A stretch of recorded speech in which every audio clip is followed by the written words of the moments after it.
इस वक्त बड़ी खबर मिल रही है। रूस यूक्रेन युद्ध से जुड़ी हुई ये बड़ी खबर है। मारियोपोल में रूस की बमबारी से तबाही मची है। रूसी हमले से शहर खंडहर हो चुका है।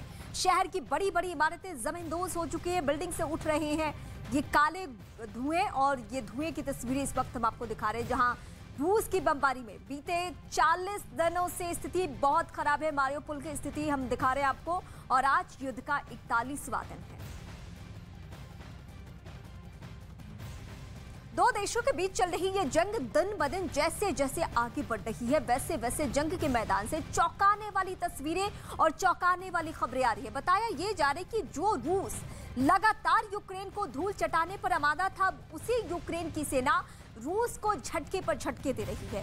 दावा यह किया जा रहा है कि यूक्रेन ने रूस के सबसे आधुनिक एयर डिफेंस सिस्टम को अपने कंट्रोल में कर लिया है, जिसके बाद रूसी सैनिकों के लिए खतरे का अलार्म बजना शुरू हो चुका है। कैसे रूस पर भारी पड़ा यूक्रेन।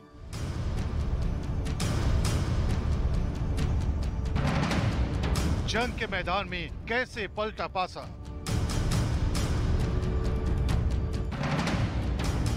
रूस के एयर डिफेंस पर यूक्रेन का कब्जा।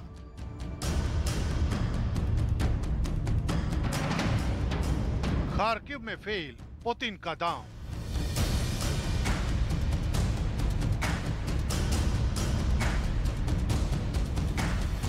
युद्ध के मैदान में पुतिन की सेना जिस यूक्रेन को बेहद कमजोर आंक रही थी, उसके सैनिकों ने अब ऐसा दांव चलना शुरू कर दिया है जिसने पुतिन की सेना को खार्किव जैसे इलाके में घुटनों के बल ला दिया है। इसी कड़ी में यूक्रेन की सेना ने अब जो दावा किया है वो किसी को भी चौंका सकता है। बताया जा रहा है कि यूक्रेन की सेना ने खार्किव में रूस के सबसे आधुनिक एयर डिफेंस सिस्टम को अपने कब्जे में ले लिया है।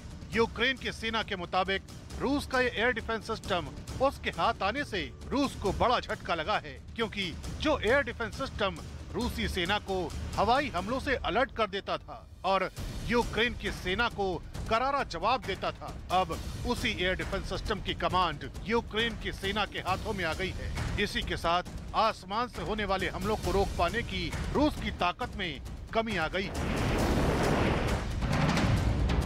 क्योंकि यूक्रेन का दावा है कि उसने रूस के 3 बर्नाउटी एयर डिफेंस सिस्टम अपने कब्जे में लेने का दावा किया है, जिनमें पहला 3 मार्च को कीव में, दूसरा 12 मार्च को और तीसरा 27 मार्च को खार्किव में यूक्रेन की सेना के कब्जे में आ चुका है। बताया जा रहा है कि ये रूसी सेना के लिए किसी बड़े खतरे से कम नहीं है, क्योंकि यूक्रेन के हाथ लगे रूस के सबसे आधुनिक एयर डिफेंस सिस्टम का फायदा पश्चिमी देश भी उठा सकते हैं और उसके जैसा ही एयर डिफेंस सिस्टम बनाकर भविष्य में रूस के लिए मुसीबत खड़ी कर सकते हैं। वहीं यूक्रेन ने सिर्फ बर्नाउटी ही नहीं, बल्कि रूस के T-72B टैंक, हावित्जर तोप समेत कई और आधुनिक हथियारों पर कब्जे का दावा किया है। यानी अभी तक रूस की सेना यूक्रेन पर जो दांव चल रही थी, अब वैसा ही दांव ज़ेलेंस्की की सेना भी चलने लगी है।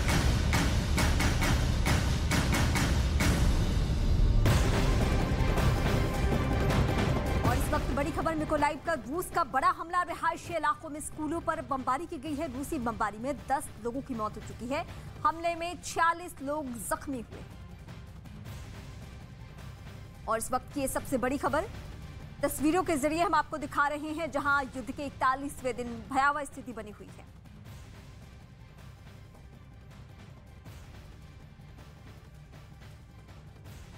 रूस और यूक्रेन के बीच महायुद्ध पिछले 40 दिनों से जारी है। युद्ध का अंत होता नहीं दिख रहा है।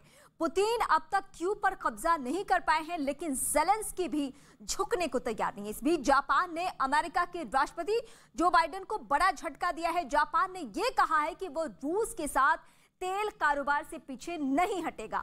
बाइडेन के लिए जापान का यह ऐलान तगड़ा झटका है, क्योंकि बाइडेन रूस पर प्रतिबंधों के जरिए उसे कंगाल कर देना चाहते हैं। शुरुआत में जापान ने भी रूस पर आर्थिक प्रतिबंध लगाए थे, लेकिन अब उसने अपना फैसला बदल लिया है।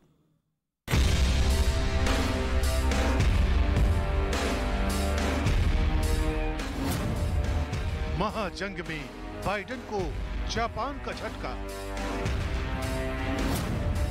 अमेरिकी प्रतिबंधों को जापान ने दिखाया